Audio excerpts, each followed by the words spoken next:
Bank of India ఆంక్షల కారణంగా అయితే దేశీయ ఫిన్టెక్ దిగ్గజం ఏదైతే పేటీఎం ఉందో ప్రస్తుతం అయితే తీవ్ర ఇబ్బందులు పడుతోంది. ఇది కాస్త ప్రత్యర్థి ప్లేయర్స్కి అయితే వరంగా మారిందని చెప్పొచ్చు. కొన్ని వ్యాపార సంఘాలు కూడా పేటీఎంను వీడి మరో ఆప్షన్ చూసుకోవాలని చెప్పడంతో కూడా ఇతర సంస్థల్లోకి కస్టమర్ల ఇన్ఫ్లో పెరిగినట్టు కూడా ప్రస్తుతం అయితే నివేదికలు వెలువడుతున్నాయి. సో ప్రస్తుతం పేటీఎంలో కొనసాగుతున్న సంక్షోభం సహా పేమెంట్ బ్యాంక్ అంటే యూపీఐ ఖాతాల విషయంలో వినియోగదారులు కొంత భయపడుతున్న పరిస్థితి.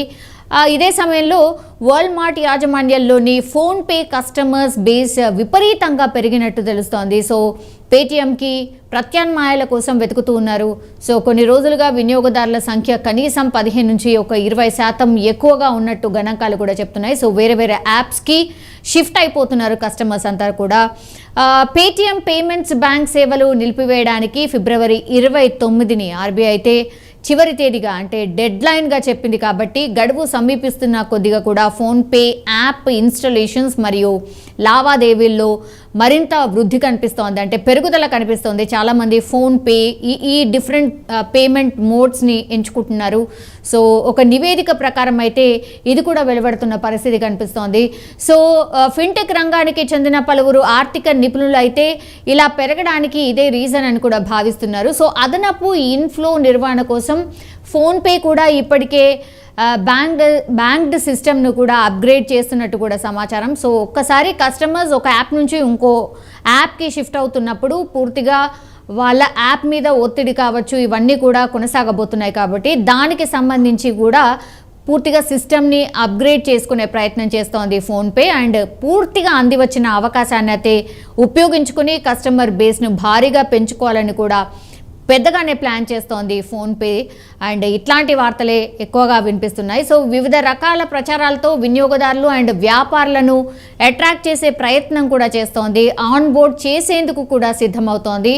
సో అక్టోబర్ డిసెంబర్ మధ్య యూపీఐ లావాదేవీల్లో ఫోన్పే 46% వాటాను కలిగి టాప్ పొజిషన్లో ఉంది. ఇప్పుడు పేటీఎం వినియోగదారులు ఫోన్పేకి మారటం వలన ఈ మార్కెట్ వాటా మరింత పెరిగే అవకాశం కూడా డెఫినెట్లీ కనిపిస్తోంది. సో రాను ఫోన్పే పూర్తిగా టాప్ లెవెల్లో ఉండబోతోంది. పేటీఎం కనుమరుగు కాబోతోంది. ఆఫ్టర్ 29th తర్వాత చాలా మటుకి పేటీఎం అనేది ఎక్కడ వర్క్ కాకపోవచ్చు. సో చాలామంది ప్రత్యామ్నాయాలు ఏవైతే ఉన్నాయో వాటికి షిఫ్ట్ అవుతున్నారు. అందులో టాప్ మోస్ట్ ఫోన్పే అని చెప్తున్నారు. నివేదికలు కూడా అదే చెప్తున్నాయి. సో ఫోన్పే వాళ్ళ కస్టమర్స్ని పెంచుకోవడానికి ఇంకొంత ప్రయత్నం చేస్తోంది. డెఫినెట్లీ బిజినెస్ వైజ్గా చూసినప్పుడు కూడా ఏదైనా ఒకటి డౌన్ఫాల్ అవుతోంది కాంపిటేటివ్ది అన్నప్పుడు ఆ కస్టమర్స్ని వాళ్ళ వైపు అట్రాక్ట్ చేసే ప్రయత్నం డెఫినెట్లీ అన్నీ చేస్తాయి. అందులో భాగంగానే బిజినెస్ వైజ్గా చూస్తే ఇప్పుడు పేటీఎం కస్టమర్స్ని పూర్తిగా ఫోన్పే లాక్కునే ప్రయత్నం.